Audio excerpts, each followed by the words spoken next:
Pemirsa, terima kasih Anda masih bersama kami dalam Kotak Suara. Kali ini kita masih membahas tentang pro kontra ujian nasional. Tentu saja ada ahli-ahli pendidikan di sini, ada Bapak Saban dan juga Ibu Tri. Bapak mengenai melanjutkan, Ibu Fat, maaf Ibu. Mengenai melanjutkan tadi pembahasan kita tentang pro kontra ujian nasional, Ibu. Di sini banyak sekali fenomena yang terjadi bahwasanya ujian nasional selalu berbanding lurus dengan kecurangan yang dialami oleh beberapa siswa ataupun mungkin pihak-pihak yang berkaitan dengan pendidikan seperti itu, Bapak. Bagaimana Bapak menanggapi hal tersebut? Ya, kalau kita melihatnya, tadi kan saya menyebut ya, bahwa rejim yang sebenarnya dalam dunia pendidikan itu kan tes. Iya, betul. Saya menyebutnya testokrasi. Sehingga orang tuh akhirnya itu tiap hari mengerjakan tes, guru bekerja untuk tes, murid mengerjakan itu juga untuk tes, orang tua susah-susah datang ke kursusan LBB juga untuk tes. Jadi akhirnya ya tadi itu, kita ini jadi gila tes. Iya. Kita mengidap testomania. Ya, penyakit gila tes lah. Itu penyakit gila tes. Nah, bagaimana itu kita selesaikan? Ya kita harus bersikap rasional terhadap tes ini gitu ya. Itu bersikap rasional termasuk di dalamnya apalah artinya sebuah nilai kalau dari kecurangan. Betul sekali. Ya, gitu.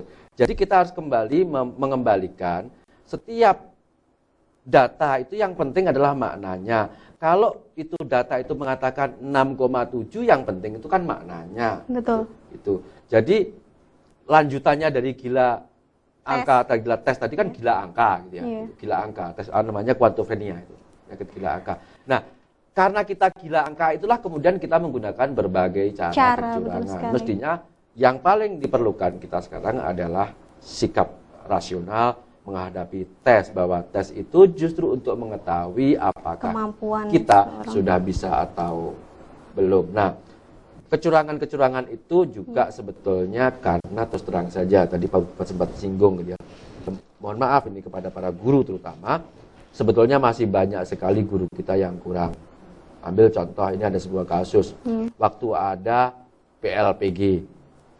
PLPG itu bagi mereka yang guru mau sertifikasi kan itu pelatihan itu kan. Itu. Nah, masih banyak guru bahasa Inggris itu yang kemudian ketika harus mengajar pakai bahasa Inggris di micro teaching itu kemudian depresi, Bu. Jadi itu artinya setiap hari mereka di kelas tidak mengajar pakai bahasa Inggris gitu.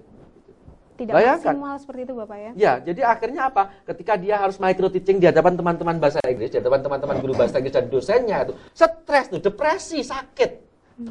Itulah kualitas guru kita. Makanya sertifikasi ini menurut saya harus menjadi salah satu hal. Jadi akreditasi nasional lembaga gitu ya, itu dan diingat loh ya, baik evaluasi ujian nasional maupun akreditasi itu standar minimum loh. Standar minimum. Yeah. Sekolah harus berusaha di atasnya itu. Nah, jadi hal-hal sikap perilaku yang tidak terpuji tadi itu harus diselesaikan dengan baik. Saya sebetulnya susah sekali melihat urusan ujian nasional, ujian saja sampai melibatkan kepolisian.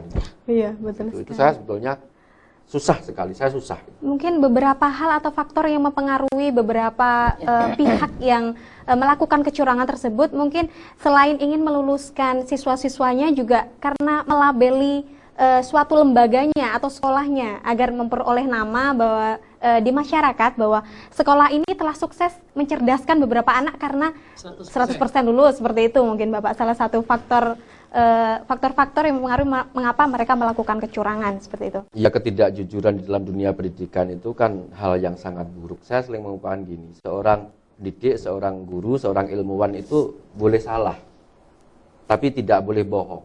Iya, betul sekali. Harus Bapak. jujur. Harus jujur. Mohon maaf kalau politisi mungkin boleh yang lain gitu ya. Tapi kalau guru itu jelas. Itu boleh salah karena ilmu itu maju dengan kesalahan. Kalau ilmu nggak mau disalahkan, guru nggak mau disalahkan, ilmuwan nggak mau disalahkan, jadi saja rasul. Jangan jadi guru atau politisi. Itu. Jadi ilmu itu maju karena yang lama disalahkan ketemu yang baru. Ya. Ptolemeus disalahkan oleh Kopernikus, Kopernikus disalahkan oleh Galileo Galilei, dan seterusnya sampai dengan Einstein. Itulah caranya maju ilmu. Jadi pertama kita harus mau salah. Mau kurang, mari kita perbaiki. Jangan kemudian pakai cara yang lebih curang lagi. Betul, gitu ya. betul. Itu. Dan kemudian di akhir, Bu Fat, saya ingin begini.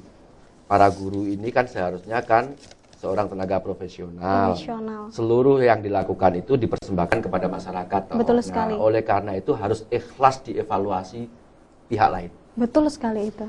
Harus ikhlas. Iya.